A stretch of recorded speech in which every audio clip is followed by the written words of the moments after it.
Got a bit of a story here for you guys. It's not something that happened to me, I just decided to write it because why not? It's a little bit, might be a bit long, so I hope you can forgive me for it, but I'll do my best. It's not really got a name, so I'll just start. Darkness fell easily on the deserted lake. The moon hung above the tips of the fragrant pine trees, a glowing white bauble among the velvety blackness of the night sky.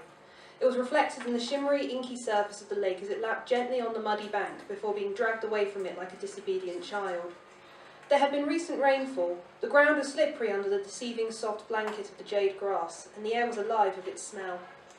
Flowers that had cowered prettily under the comfort of the trees like ladies under their parasols were now stretched out like sun worshippers, raindrops still clinging to their jewelled petals.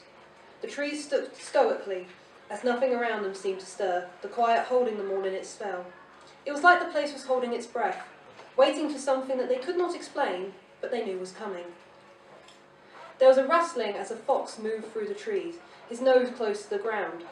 He sniffed at the ground, and his nose wrinkled at the strange sense of anticipation that hung in the air like the last mist of the rain. His tail twitched as the pattering suddenly rang out in the silence, steadily approaching the spot by the lake, and he raised his head and ran, when two small figures came into view. Two sets of footsteps hurried as they ran towards the lake, dew-soaked slippers sliding about on the muddy ground in their haste, and one of the two had to grab at the other to stop herself from slipping. This nearly caused her to drop the large silver saucepan she was carrying in both arms, her small hands not even touching, as the pan nearly dwarfed her. "Careful!" An annoyed young voice spat out into the night, banishing any silence still remaining for good, as she forced her sister away and nearly sent her sprawling to the ground. "You nearly made me drop it! Mum will kill me if I dent her best pan!"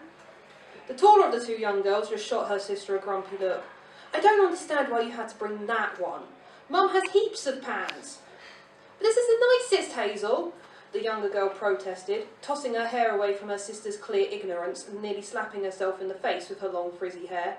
"And if we don't use this one, the spell won't work." Hazel just groaned. When her little sister got into a mood like this, there was nobody who could shake her out of it.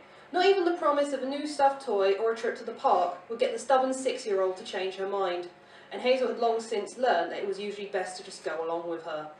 "Okay, Libby," she said, sinking to her knees as the two of them reached the edge of the lake. She shuddered at the feeling of the wet mud on her pyjama bottoms, but bit back any complaints. The sooner she went through with this, the sooner she could go back to bed. "What do we do now?" Libby put the saucepan down almost reverently, her tiny hands making sure it was level with the bank before she sat before it with her legs crossed. She motioned for her sister to do the same, and the older girl shifted with a groan. "The first ingredient is mud from a riverbank," Libby explained, reaching out next to her and then plunging her hands deep into the mud. "I know this isn't a river, but rivers run into lakes, so this counts, right?" "Is that the only reason we're here?" Hazel snapped in indignation. "Why couldn't we have just collected the mud and then done it at home?" "Because we needed to do it under the moonlight," Libby answered, dumping 2 thick handfuls of mud into the pan and letting it funk on the metal. "All scary things happen under moonlight, like werewolves and witches and vampires. We have moonlight at home, you know." Hazel huffed, but Libby wasn't listening. She was too busy gathering more. Her small fingers were poking through the great clumps of brown like worms wiggling in the dirt, and Hazel shuddered. There was no way she was sticking her hands anywhere near that. She grudgingly waited until the pan was about a third full of mud, and Libby gave a nod as she wiped her hands on her already soiled pyjamas. "Right," she burst out. "Now we need some snail shells, some of that funny-looking grass over there, and flowers." She pointed over to a cluster of bright purple flowers that were blooming in the moonlight. "Go get me some of those." "I swear you're making this spell up as you go along," Hazel muttered, but she still stood up and went to pick some of the flower heads, twisting the stems and pulling at them like she was trying to break someone's neck. Meanwhile, Libby was happily pottering by the lip of the water, happily humming as she tugged at handfuls of the thick reeds there. Both girls returned to the pan to dump their findings inside before going on a hunt for snails. Eventually they found 3, and after Libby deemed them to be quite enough, they too were chucked into the mud and then stirred in with a large stick. Hazel peered down at their weird concoction. "Are you sure this is going to work?" she asked her sister, who was firmly stirring at the mud to make it thinner. "Of course it is," Libby said, looking down at her sister as she couldn't believe she'd just been asked such a stupid question. "We'll just need 2 more things. Something from the person, and then spit from both of us." "But what did you get of his? We don't have any—" "Oh my God, that's disgusting!" Hazel screamed as Libby suddenly pulled out a crumpled used plaster from her pocket. It was bright blue, patterned with rocket ships, and there was a spot of dried, brown-coloured blood soaked into it.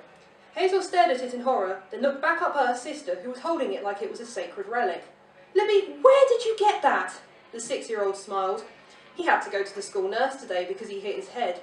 And it was nothing to do with me, honest Hazel. And when he was there, the nurse took his plasters off and threw them in the bin, so I went and got one." "That's disgusting!" Hazel shrieked as her sister threw the plaster into the pan, and she stirred it, making it disappear. The girl just shrugged. "Okay, now when it gets to midnight, we have to spit into the pan and both stir really fast. Then we stop, we have to make a curse, and then the spell will be done." Hazel frowned. "Why do we have to do it at midnight?" "Because all magic stuff happens at midnight." "Who told you that?" "Disney." Hazel just gave up. There was no real arguing with that. Thankfully her cold legs, it was already close to midnight, and they didn't have to wait long before Libby checked her pink Barbie watch and cried out, "It's time!"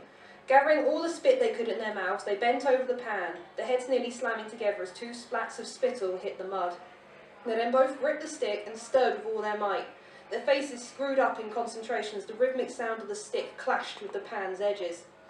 Hazel could feel her arms begin to burn after just a few minutes of rapid stirring, and she was about to ask when they could stop when Libby suddenly let go of the stick and threw her hands up in the air, nearly causing her sister to fall over at the sudden change. "All-powerful magical beings!" she held up to the sky, waving her hands over the pan. "Hubble, bubble, and abracadabra, I, Libby Wells, bring a curse down on Alex Hiddle. Girls!" A loud voice suddenly bellowed, and both of them turned and froze as a tall man in sweatpants and a hastily grabbed hoodie ran towards them. His face was pale with worry, but the moment he saw the 2 girls crouched by the edge of the lake, both covered in mud and standing in front of his wife's best pan, his eyes narrowed. "What on earth are you 2 doing? Do you have any idea how late it is? You should both be in bed." "We're putting a curse on Alex Hiddle," Libby cheerfully replied, seemingly unaware of how cross their father was as she stared up at him with big innocent eyes. "We're almost done." Her reply seemed to take the wind out of her father's sails as he stared at them in disbelief.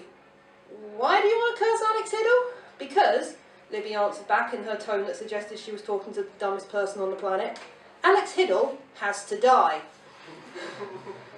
Their father gave a groan as he facepalmed.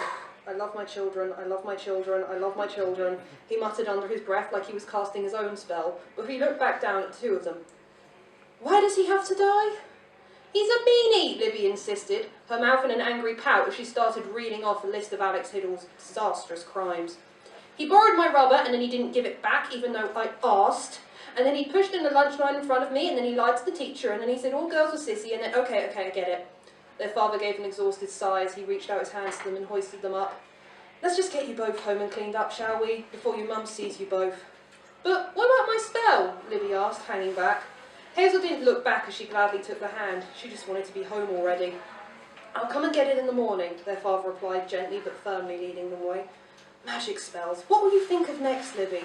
I think you need to try and talk to this boy. He might be nice after all." "No, he's not," Libby protested. "They haven't told you about the time he hogged all the good crayons, and then he—" The 3 of them walked away from the lake with Libby's angry voice ringing in their ears. None of them looked back at the pan. If they had, they would have seen that the sludge inside it was beginning to take on an eerie glow. The next morning, both girls had to be taken screaming out of school and booked therapy sessions when they discovered that Libby's classmate, Alex Hiddle, had died of an unexpected asthma attack the night before. For some reason, their teachers reported to their concerned parents. They both seemed to believe they killed him. Thank you.